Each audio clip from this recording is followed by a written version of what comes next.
they continue to give access to the Holy Spirit with their thoughts, with their actions, with their faith, with their self-crucifixion.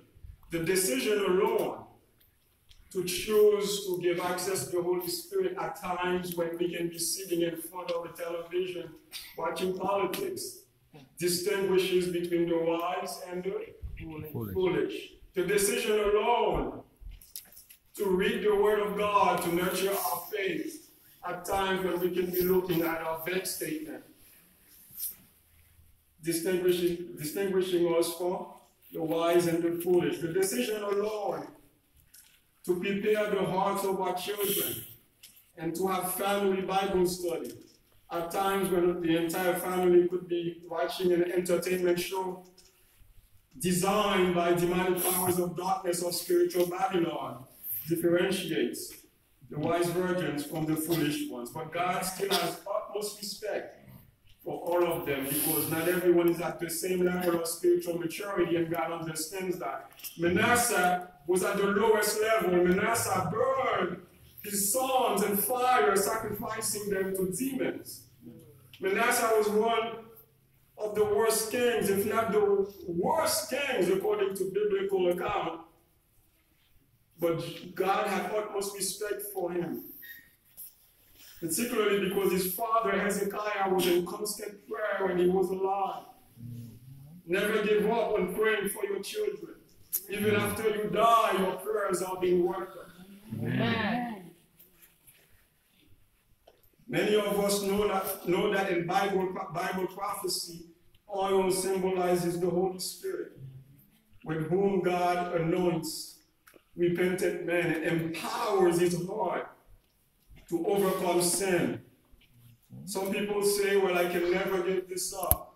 Well, the more access the Holy Spirit finds in the human heart, the more power of spiritual deliverance. If you are struggling with something that only God and you know, believe me, ask the Holy Spirit to show you how you can give him more access in your life. And you will be amazed to see the spiritual translation that occurs in your life. Those of us virgins who continue to nurture love for Christ and for his character by staying in the Word, by staying in prayer and out of Babylon, will find it easier and easier to give access to the Holy Spirit in order to maintain a high oil reserve. If we turn to Psalm 45, verse 7,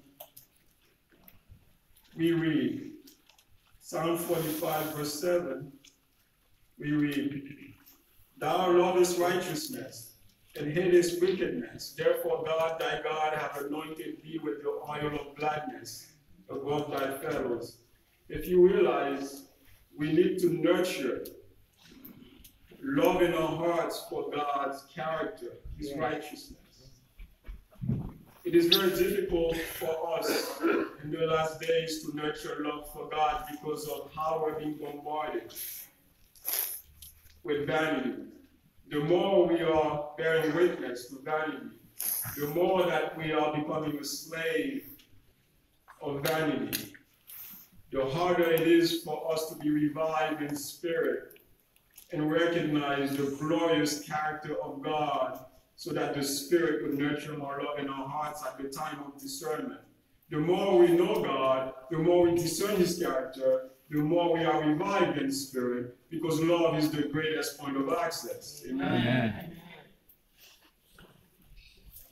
The Psalms may not be a book that are as complicated as Revelation and Daniel, but they happen to be a medium for God to nurture love in our hearts, because the Psalms reveal a lot about his character. If you find that you need a boost to nurture more love for God, please read the Psalms early morning, especially the Psalms of praise. If you find that even after reading the Psalms, you're having a hard time maintaining a high or medium measure of oil reserve, pray more prayers of praise. slow down on the prayers of petition. Prayers of petition help us to focus on self. Prayers of praise help us to practice self-crucifixion. Father, your love is sweeter than life. Father, your love is irresistible. Father, your love is sweeter than honey. And as you're saying the prayer of praise, whatever measure of worry, whatever measure of fear that the enemy was using to keep you a slave of vanity gets dissolved. Amen? Amen. Prayers of praise happen to give the greatest point of access in a prayer vigil. Prayers of thanksgiving give the second greatest point of access. Forget about self. God already knows. It is good to knock. It is good to seek. But remember, if you need a higher measure of oil reserve, if you want your spirit to be revived, you must redirect your attention from God, from self to God. Amen? Amen. Prayers of praise, number one. Prayers of thanksgiving, number two. Prayers of intercession. Think about your brother or your sister who may be sick. Think about someone who may be in need of spiritual deliverance. You would be amazed to see how much access the Holy Spirit finds in your heart as you ask the Holy Spirit to reveal to you who you should pray for. Amen. Our church means prayer. Amen.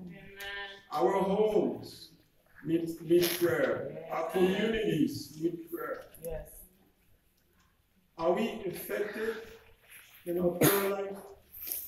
The 5 wise virgins are pressing forward moment by moment, engaging themselves in prayer as much as they can.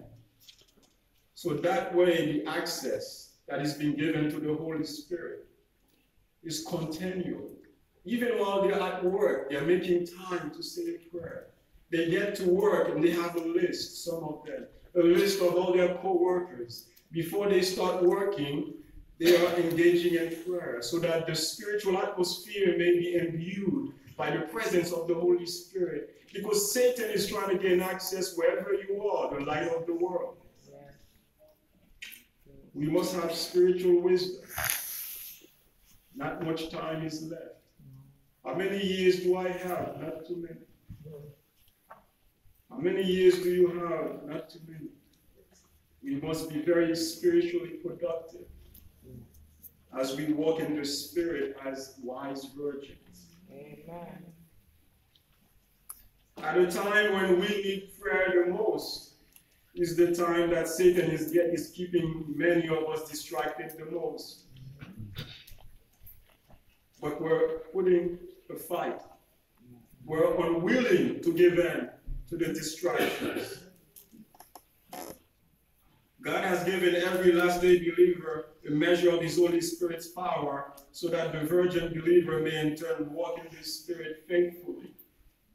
And so we know by granting his Spirit access continually that oil reserve continue to increase. In 2 Corinthians chapter 1, verses 21 and 22, please.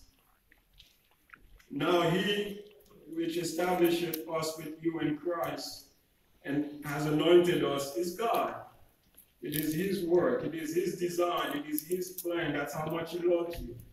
Who have also sealed us and given the earnest of the Spirit in our hearts. Matthew 25, verse 5, please. While the bridegroom tarried, they all slumbered and slept. One of the reasons why we are giving the Holy Spirit access, and we're obligated to do so, is so that we do not fall asleep spiritually. It's so easy to do. Yeah. Mm-hmm. And if we quickly go to Hebrews chapter 10, please, verses 37 to 39. For yet a little while, and he that shall come will come. I may be a liar, but God never lies. Amen. For yet a little while, and he that shall come will come, and will not tarry. Now the just shall live by faith. But if any man draws back, my soul shall have no pleasure in him. We cannot afford to stop giving access to the Holy Spirit. In fact, we cannot afford to diminish the measure of access we're giving to the Holy Spirit. If you need more time in the Word, please, the Holy Spirit is pleading with you. If you need more time in prayer, please, the Holy Spirit is pleading with you. Be very cautious with Satan. The more prayer, the more armed you are. The more protection for your children, for your family. The more powerful you are to intercede on behalf of your brethren whom you love. The more strong the church becomes. Verse 39, but we are not of them who draws back unto perdition, but of them that believe to the saving of the soul. If we turn to Habakkuk chapter 2, please. And the Lord answered me and said, write the vision, and make it plain upon tables, that he may run that readeth it. For the vision is yet for an appointed time, but at the end it shall speak and not lie. Very soon, Jesus' face and glorious nature must be witnessed by the entire earth. Those who are alive in Christ will be translated. They will never experience the first death. And those in Christ who are to be resurrected will be resurrected. There is no lie. We keep hearing it, but very soon it will manifest into reality.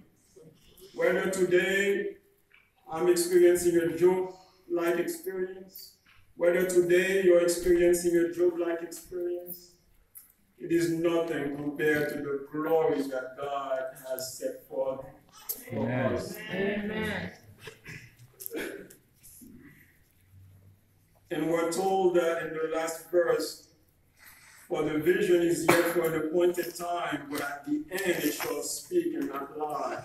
Though it tarried, God is not really delaying. It seems as if he's delaying, because God is perfect in timing. Amen? Amen. Though it tarry, wait for it, because it will surely come. It will not tarry.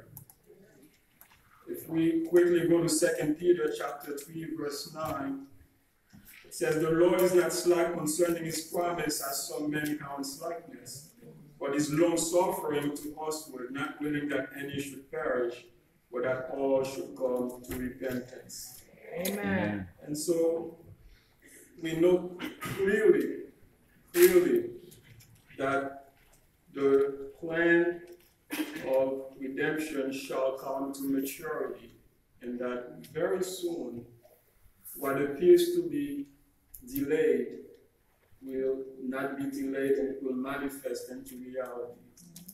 Amen. If we turn to Matthew 26, please, verses 40 and 41, Jesus found his disciples asleep.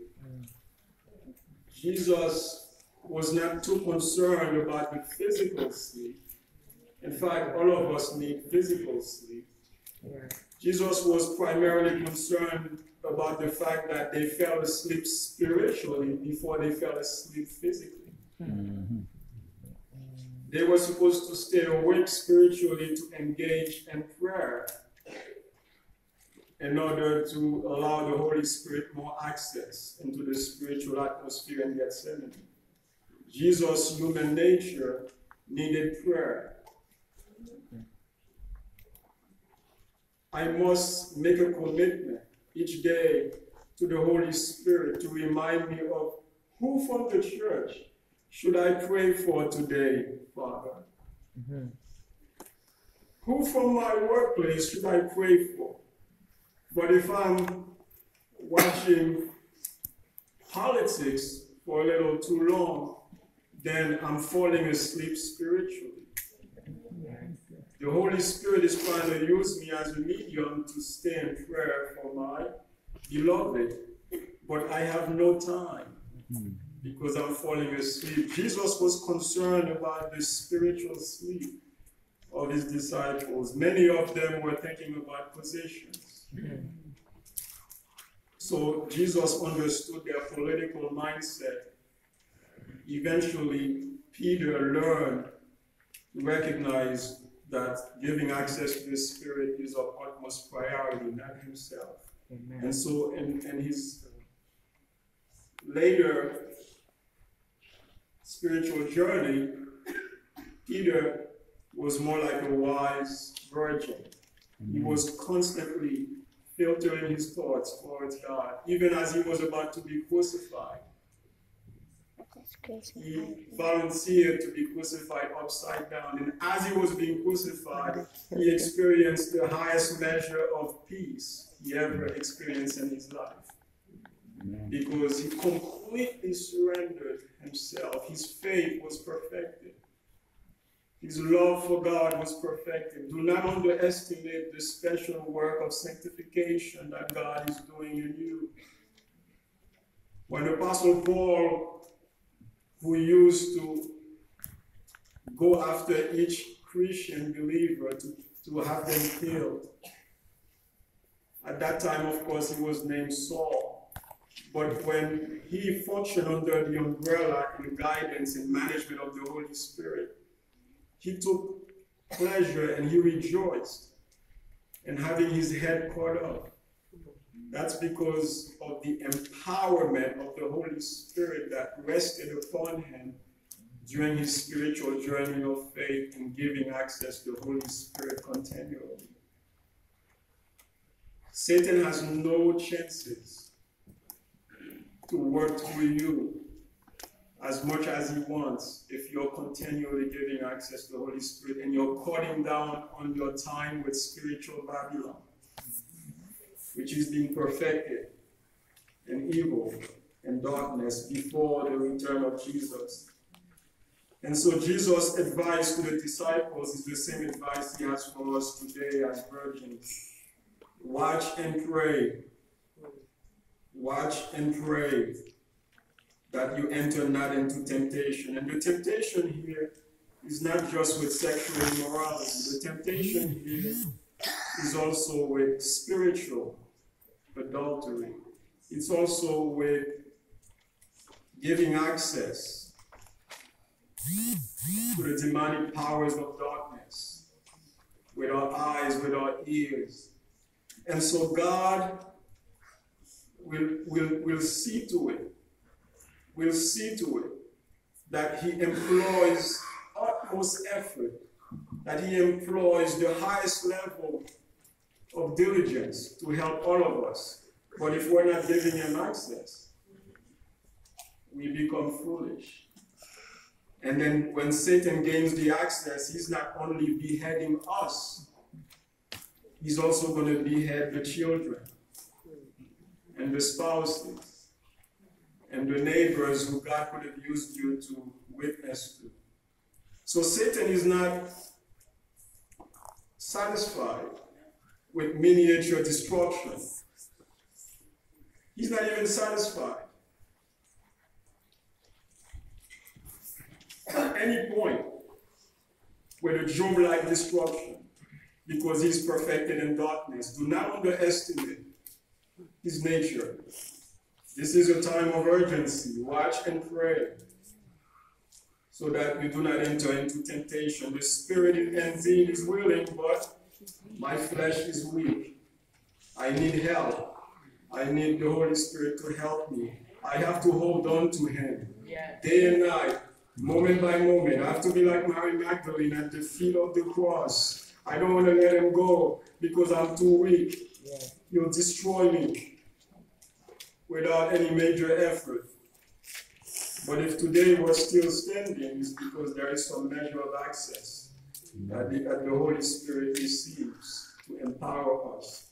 If we quickly go to 1 Thessalonians chapter 5, we're told, 1 Thessalonians chapter 5, we're told, for yourselves know perfectly that the day of the Lord so comes as a thief in the night. And so we understand that clearly, at times when we believe that things are okay, that things may be peaceful in our lives, it's really not. Because the evil is getting worse and worse. Do not be deceived by the atmosphere of your home.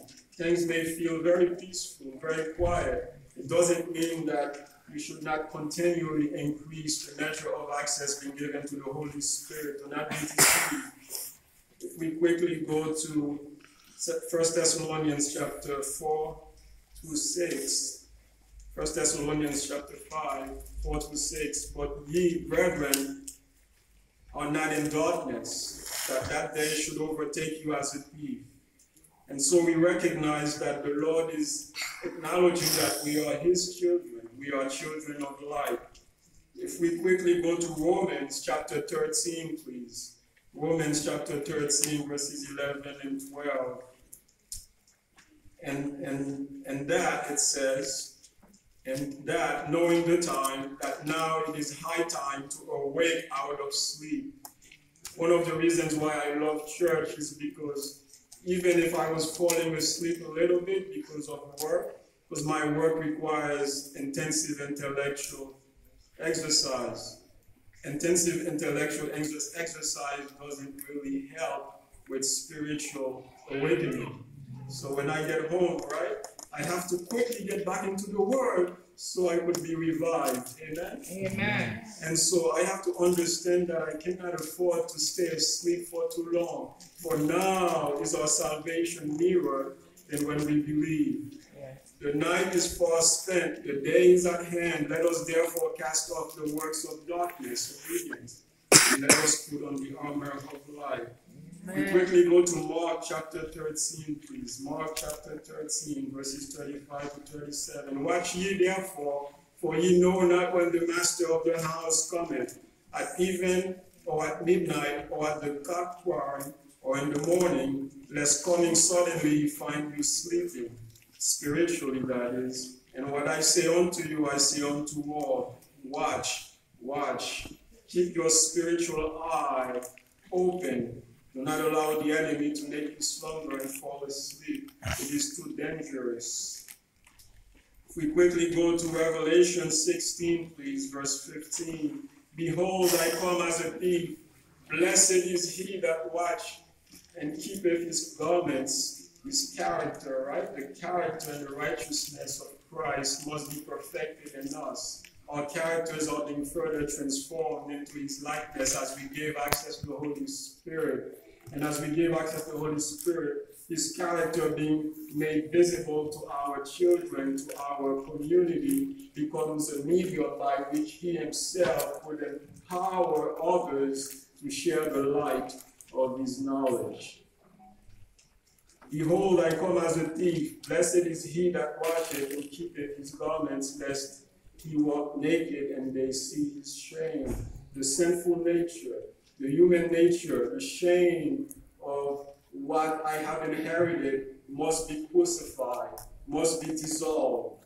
Self must surrender. Self must be crucified so that the light of the glory of the knowledge of Christ could serve as the new envelope, the new man versus the old man.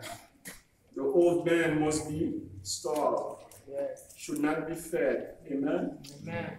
As the old man is being fed with what we see and with what we hear, with what we think, Satan is the one getting access. Amen. And that we would be falling spiritually asleep. So Christ is pleading with us to hold on, to hold on, to hold on. And if we quickly go to Matthew 25, verse 6, please. And at midnight there was a cry made, Behold, the bridegroom cometh, go ye out to meet him.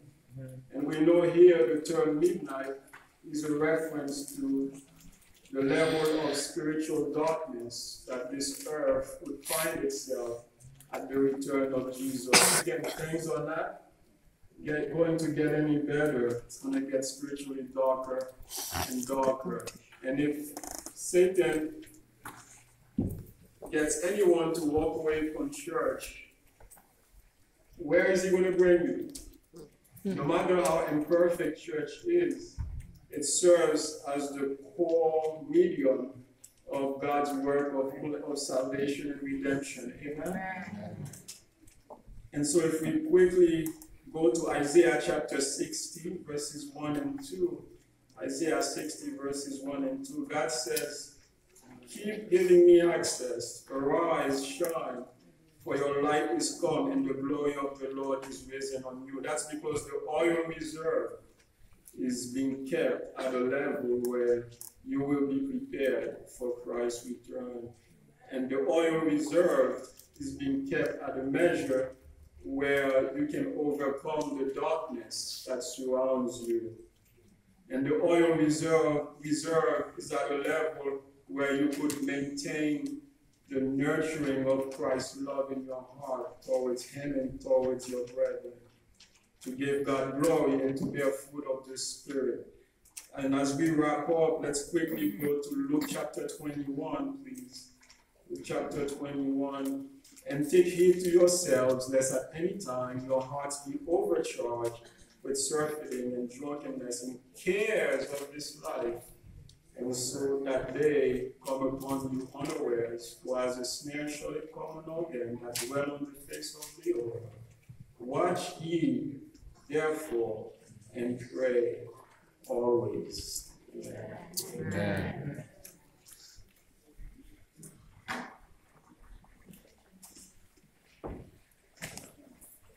Please open your hymnals to song number 205. Receiving